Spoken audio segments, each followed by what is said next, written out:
حمد و ثنا اللہ رب العالمین کے لیے لائق و زیبا اور سزاوار ہے،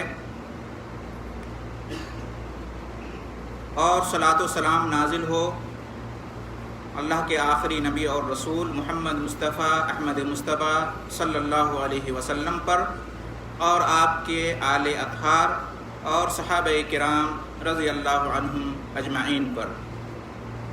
محترم بزرگوں اور عزیز بھائیوں، پچھلے خطبہ جمعہ میں قرآنی آیات اور احادیث رسول کی روشنی میں یہ بات ثابت ہو گئی تھی، اور ہم نے جان لیا تھا کہ اسلام میں تعویذ کی شرعی حیثیت کیا ہے، اور اس کا خلاصہ یہ کہ تعویذ لٹکانا یا تعویذ باندھنا یہ جائز و روا نہیں ہے، اور یہ ایک طرح سے غیر اللہ پر توکل کرنا ہے، غیر اللہ سے اپنا تعلق جوڑنا ہے، اور غیر اللہ کو نفع اور نقصان کا مالک سمجھنا ہے۔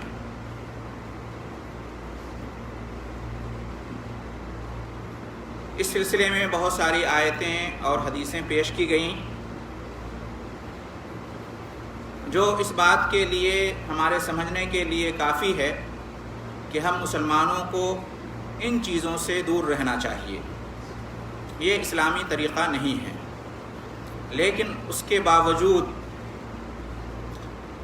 ہم سب دیکھتے ہیں اور جانتے ہیں کہ تعویذ لٹکانے یا تعویذ باندھنے کی جو رسم ہے ہمارے سماج اور معاشرے میں پھیلی ہوئی ہے۔ یہ ایک کاروبار بن چکا ہے، پروفیشن ہو چکا ہے۔ بہت سارے لوگ اس کو کمانے کا دھندا بنائے ہوئے ہیں، اور افسوس کی بات یہ ہے کہ اس کو اسلامی طریقہ سمجھتے ہیں اور لوگوں کو سمجھانے کی کوشش کرتے ہیں۔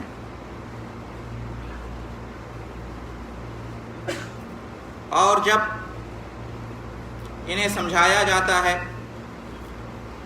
منع کیا جاتا ہے، اس طرح کے عمل سے روکا جاتا ہے، تو طرح طرح کے شکوک اور شبہات پیش کرتے ہیں،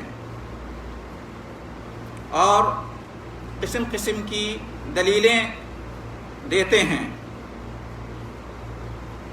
آئیے جانتے ہیں کہ ان شبہات کی اور ان مذمومہ دلیلوں کی کیا حقیقت ہے، تاکہ کنفیوژن دور ہو جائے، اس لیے کہ بہت ہی اہم معاملہ ہے۔ یہ کوئی معمولی چیز نہیں ہے، اس کا تعلق عقیدے سے ہے، ایمان سے ہے، جو نماز اور ہر طرح کی عبادت سے اوپر کا معاملہ ہے۔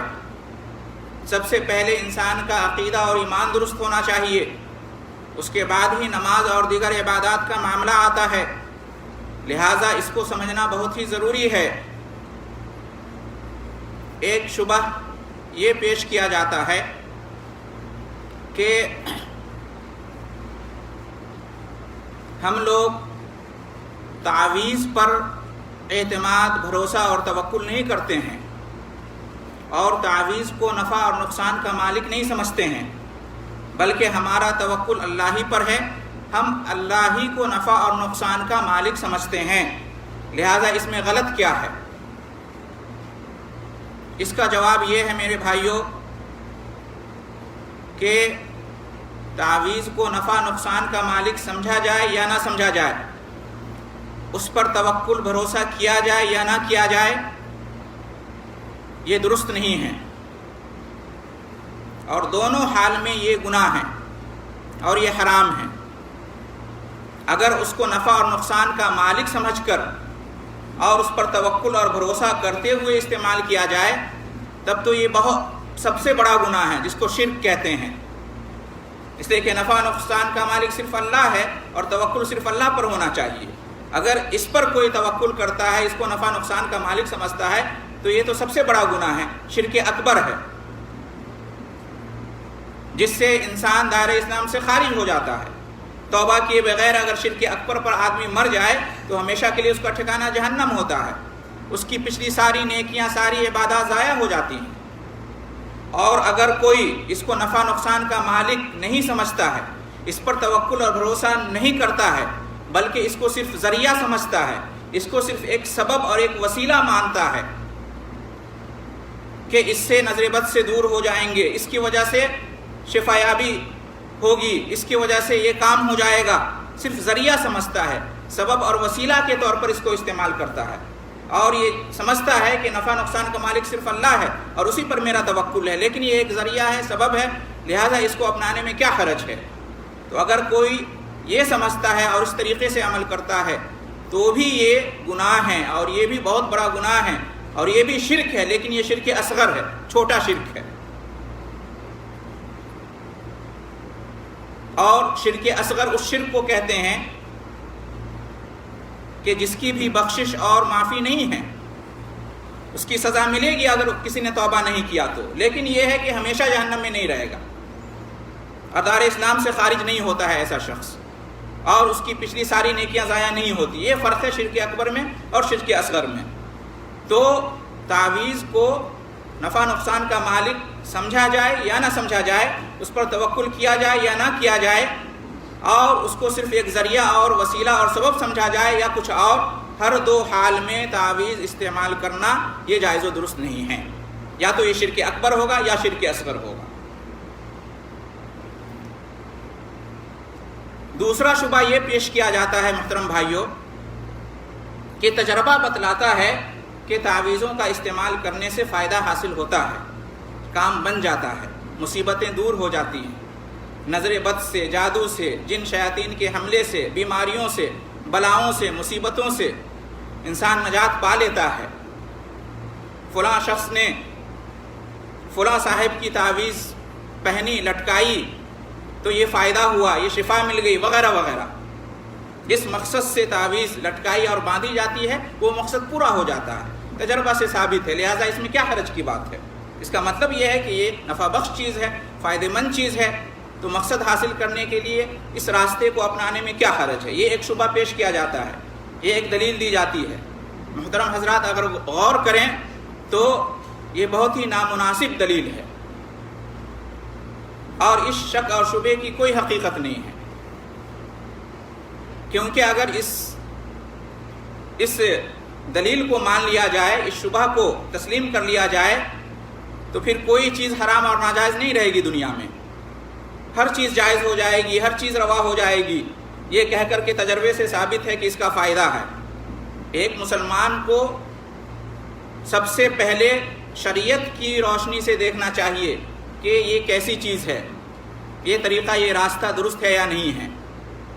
ہم مسلمان ہیں، ہمارا دین اسلام ہے، اللہ نے شریعت نازل کی ہے، اللہ کے رسول ایک دین لے کر آئے ہیں، ہم اس کے مطابق سے معاملات کو، مسائل کو سمجھتے ہیں۔ قرآن اور حدیث کی روشنی میں کسی چیز کو جائز اور ناجائز کہتے ہیں، یہ مسلمان کی شان ہوتی ہے، یہ ایک مسلمان میں اور غیر مسلم میں فرق ہوتا ہے۔ اب دیکھیے دنیا میں عام طور سے کوئی بھی مقصد، کوئی بھی فائدہ حاصل کرنے کا دو طریقہ ہے، ایک جائز اور ایک ناجائز۔ اسلام نے جائز طریقے کو استعمال کرنے کا حکم دیا ہے، ناجائز طریقے کو اس سے منع کیا ہے، اس کو حرام قرار دیا ہے۔ مثال کے طور پر رزق کمانا، مال حاصل کرنا، اس کا اسلامی طریقہ بھی ہے، غیر اسلامی طریقہ بھی ہے، جائز اور ناجائز دونوں طریقہ ہے۔ اب مال حاصل کرنے کے لیے، روزی کمانے کے لیے کوئی چوری کرے، رشوت، سود، جوا، اور اس طریقے سے مال کمائے، روزی کمائے، اور کہے کہ کیا حرج ہے، اس سے تو مال حاصل ہو جاتا ہے، فائدہ اور مقصد جو ہمارا رزق کمانا ہے وہ پورا ہو جاتا ہے، تو اس میں کیا حرج ہے۔ ہم سب جانتے ہیں کہ یہ ناجائز طریقے ہیں، یہ اسلامی طریقہ نہیں ہے، اسلام نے ان طریقوں کو ناجائز قرار دیا، گرچہ اس کے ذریعے سے روزی مل جاتی ہے، گرچہ اس کے ذریعے سے مال حاصل ہو جاتا ہے، لیکن یہ طریقہ غلط ہے، اسلام اس سے روکتا ہے۔ اب دیکھیے اولاد حاصل ہونا، اس کا طریقہ ہم سب جانتے ہیں، مرد اور عورت کے جنسی تعلق سے اللہ تعالیٰ کے حکم سے یہ اولاد حاصل ہوتی ہے۔ اسلام نے اس کا جائز طریقہ بتایا ہے، شرعی طور پر نکاح کرنا۔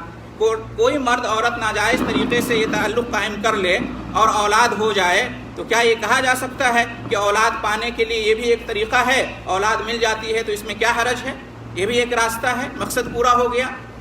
اسلام نے زناکاری کو ناجائز قرار دیا ہے، یہ کیسے جائز ہو سکتا ہے؟ اسی طریقے سے محترم حضرات، آپ ساری چیزوں کو دیکھ سکتے ہیں، ہمیں یہ دیکھنا ہے کہ اسلام کی نظر میں کون سا طریقہ درست ہے، کون سا طریقہ درست نہیں ہے، کون سا طریقہ اسلامی ہے، کون سا طریقہ غیر اسلامی ہے۔ ہم یہ نہیں دیکھیں گے کہ ایسا کرنے سے یہ ہو گیا تو اس کا مطلب یہ جائز اور درست ہے۔ عجیب منطق ہے، یہ بہت ہی عجیب و غریب فلسفہ ہے۔ تو پھر تو ہندو مندر میں جاتے ہیں اور اپنے بڑوں کے پاس جاتے ہیں اور ان کا مسئلہ حل ہو جاتا ہے، وہ کہتے ہیں کہ ہمیں اولاد مل جاتی ہے، ہماری مراد پوری ہو جاتی ہے، ہم مندر میں جاتے ہیں تو اپنے بڑوں کے پاس جاتے ہیں تو۔ اسی طرح سے نصرانیوں کا معاملہ ہے، وہ چرچ میں گرجا گھروں میں جاتے ہیں، ان کی مراد پوری ہو جاتی ہے۔ اسی طرح سے سکھ گردوارے میں جاتا ہے، یہود اپنے عبادت خانے میں جاتا ہے اور وہ کہتے ہیں، دعویٰ کرتے ہیں کہ ہمارا مقصد پورا ہو جاتا ہے، تو اس میں کیا حرج ہے؟ تو کیا اس راستے کو، اس طریقے کو ہم جائز سمجھیں گے؟ کہیں گے کہ نہیں، یہ غیر اسلامی طریقہ ہے، گرچہ اس سے حاصل ہو جاتا ہو آپ کے دعوے کے مطابق، آپ کے گمان کے مطابق، لیکن اسلام نے اس سے منع کیا ہے، یہ اسلامی طریقہ نہیں ہے۔ تو اسی طرح سے اس کا بھی معاملہ ہے، گرچہ اس سے مقصد حاصل ہو جاتا ہو لیکن یہ اسلامی طریقہ نہیں ہے۔ تعویذ وغیرہ لٹکانا اور باندھنا، یہ نہیں دیکھیں گے کہ اس سے فائدہ ہو گیا، مقصد حاصل ہو گیا، یہ دیکھیں گے کہ اسلام نے اس کو کیا قرار دیا، جائز یا ناجائز، ہمیں یہ دیکھنا ہوگا۔ آخر جو غیر مسلمین ہیں وہ بھی تو یہی کہتے ہیں کہ ہم اللہ کی عبادت کرتے ہیں، اللہ ہی کی پوجا کرتے ہیں، لیکن ان کی عبادت کیوں نہیں جائز ہے، قبول ہے؟ اس لیے کہ وہ اسلامی طریقہ نہیں ہے، غیر اسلامی طریقہ ہے۔ وہ یہی کہتے ہیں کہ ہم بتوں کے سامنے ضرور جاتے ہیں لیکن ہمارا مقصد اللہ کی عبادت کرنا ہوتا ہے۔ اسی طرح سے ہر غیر مسلم کہتا ہے، ہم کہتے ہیں کہ یہ اسلامی طریقہ نہیں ہے، اللہ نے قرآن میں یہ طریقہ نہیں بیان کیا ہے، نبیوں کے ذریعے سے یہ طریقہ نہیں بیان کیا ہے۔ اپنی طرف سے کوئی طریقہ بنا لینا اور اس کے فائدے گنانا اور کہنا کہ وہ جائز ہے، یہ درست نہیں، یہ اسلامی طریقہ نہیں، اس سے بچنا چاہیے۔ تیسرا شبہ، تیسری منطق یہ پیش کی جاتی ہے جب منع کیا جاتا ہے تو کہتے ہیں کہ بھائی ان تعویذوں میں قرآنی آیتیں لکھی ہوتی ہیں، نبی کریم صلی اللہ علیہ وسلم کی دعائیں ہوتی ہے اور قرآنی آیتوں میں دعاؤں میں شفا ہے، تو اس میں کیا حرج کی بات ہے اس کو لٹکانے میں، اس کو باندھنے میں؟ اس لیے کہ اس کے اندر تو شفا ہے، اور قرآن مجید میں خود اللہ رب العالمین نے فرمایا ہے وَنُنَزِّلُ مِنَ الْقُرْآنِ مَا هُوَ شِفَاءٌ وَرَحْمَةٌ لِّلْمُؤْمِنِينَ، کہ قرآن میں شفا ہے، رحمت ہے مومنوں کے لیے، اور دعاؤں کے اندر بھی شفا ہے، اثر ہے۔ انہی چیزوں کو تعویذ میں لکھ دیا جاتا ہے، اسی کو لٹکایا جاتا ہے، تو اس میں کیا حرج کی بات ہے؟ سب سے بڑا حرج اس میں یہ ہے کہ نبی کریم صلی اللہ علیہ وسلم اور صحابہ کرام نے یہ طریقہ اپنایا، ہمیں سوچنا چاہیے، غور کرنا چاہیے۔ کیا نبی اور صحابہ کرام کے زمانے میں بیماریاں نہیں ہوتی تھی؟ نظر بد، حسد، جادو، امراض اور جنات اور شیاطینوں کا حملہ، یہ سب کچھ اس زمانے میں بھی ہوا کرتا تھا۔ انہیں اپنی ضرورتیں اور حاجتیں اور اپنی مرادیں پوری کرنے کی ضرورت نہیں پیش آتی تھی؟ یقیناً، لیکن کیا نبی صلی اللہ علیہ وسلم نے اور صحابہ کرام نے، سلف صالحین نے تعویذ لٹکانے اور باندھنے کا طریقہ استعمال کیا اپنے مقصد کو پانے کے لیے، فائدہ حاصل کرنے کے لیے؟ نہیں۔ نبی صلی اللہ علیہ وسلم اور صحابہ کرام نے قرآن سے ضرور فائدہ اٹھایا، لیکن قرآن مجید کی تلاوت کر کے، قرآن مجید کو پڑھ کے، قرآن مجید پر عمل کر کے۔ قرآن مجید یقیناً شفا ہے، دعاؤں کے اندر اثر ہے، لیکن کب؟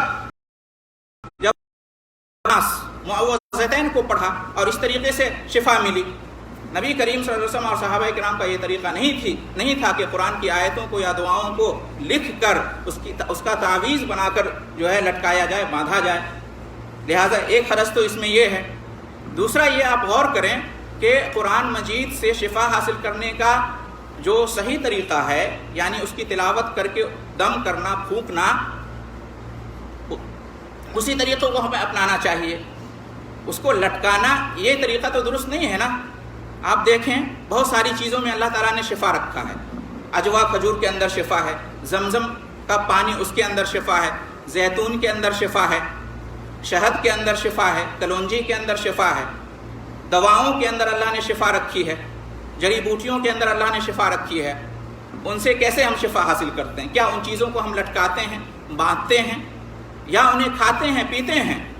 جو دوائیں کھانے کی ہوتی ہیں ان دواؤں کو کھایا جاتا ہے، سیرپ ہوتا ہے اس کو پیا جاتا ہے، انجیکشن لگایا جاتا ہے،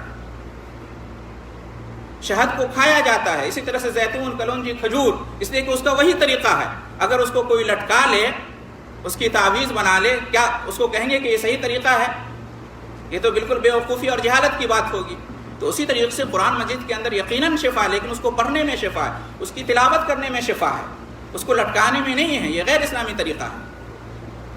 اور پھر یہ دیکھیں کہ جتنی بھی تعویذیں پائی جاتی ہیں، سب تعویذیں، یا سب نہیں تو کم سے کم اکثر و بیشتر تعویذیں ایسی ہوتی ہیں کہ صرف اسے اسلامی تعویذ، قرآنی تعویذ کہا جاتا ہے، لیکن حقیقت یہ ہے کہ اس کو کھول کے دیکھیں گے تو اس میں آیتیں اور دعائیں نہیں ہوتی ہیں۔ اب تجربہ کر کے دیکھ لیں، نہیں ہوتی ہیں۔ اگر ہوتی بھی ہیں شروع میں ہوتی ہیں، اس کے بعد پھر غیر اسلامی چیزیں لکھی ہوتی ہیں، شیطانوں کے نام، جنات کے نام، نبیوں اور رسولوں کے نام، اور پتہ نہیں کن کن چیزوں کے نام لکھے رہتے ہیں، نمبرات ہوتے ہیں اس کے اندر، اور اس کو اس قرآنی تعویذ کہہ کر دے دیا جاتا ہے۔ اس کو چیک کریں، اس کو کھولیں، دیکھیں کہ اس کے اندر کیا ہے،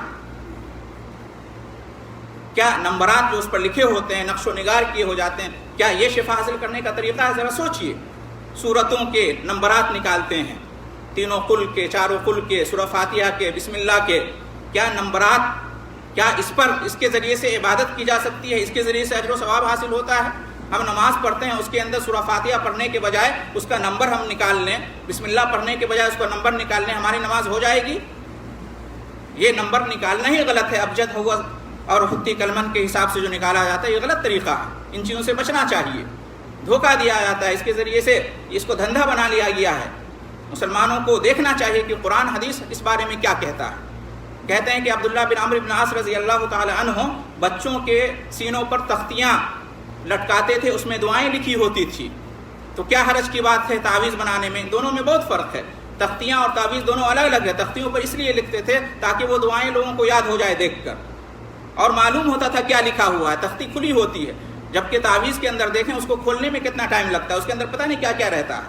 لہٰذا دونوں پر قیاس نہیں کیا جا سکتا۔ ایک تعلیم کے لیے ہے، حفظ کرانے کے لیے، یاد کرانے کے لیے، ایک ہوتا ہے مقصد ہے شفا حاصل کرنا۔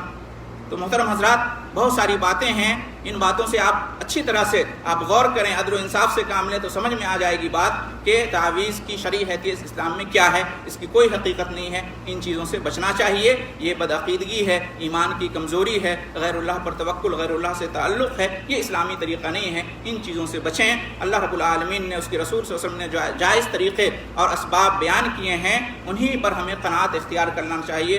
اور یہ چیزیں کہ فائدہ ہو جاتا ہے، نہیں ہوتا ہے، یہ آزمائش ہے اللہ کی طرف سے۔ حقیقت میں اللہ ہی کی طرف سے سب کچھ ہوتا ہے، لیکن اللہ تعالیٰ آزمانے کے لیے کافر، مشرک اور غیر مسلم کو بھی سب کچھ دنیا میں دے دیتا ہے۔ تو اس کا مطلب یہ نہیں کہ اس کو سب کچھ حاصل ہے تو وہ اللہ کا پیارا محبوب بندہ ہے، یا جو وہ طریقہ اختیار کرتا ہے اپنے مقصد کو پانے کا وہ طریقہ درست ہو جائے گا۔ یہ تو اللہ کی طرف سے آزمائش ہے کہ کون جائز طریقہ اختیار کرتا ہے اور کون ناجائز طریقہ اختیار کرتا ہے۔ دعا ہے اللہ رب العالمین سے کہ ہم تمام مسلمانوں کو اپنے مسائل، اپنے معاملات، اپنی پریشانیاں، اپنی مصیبتیں، اپنی مرغوبات، جو کچھ بھی ہے شرعی اور اسلامی طریقے سے حاصل کرنے کی توفیق عطا فرمائیں۔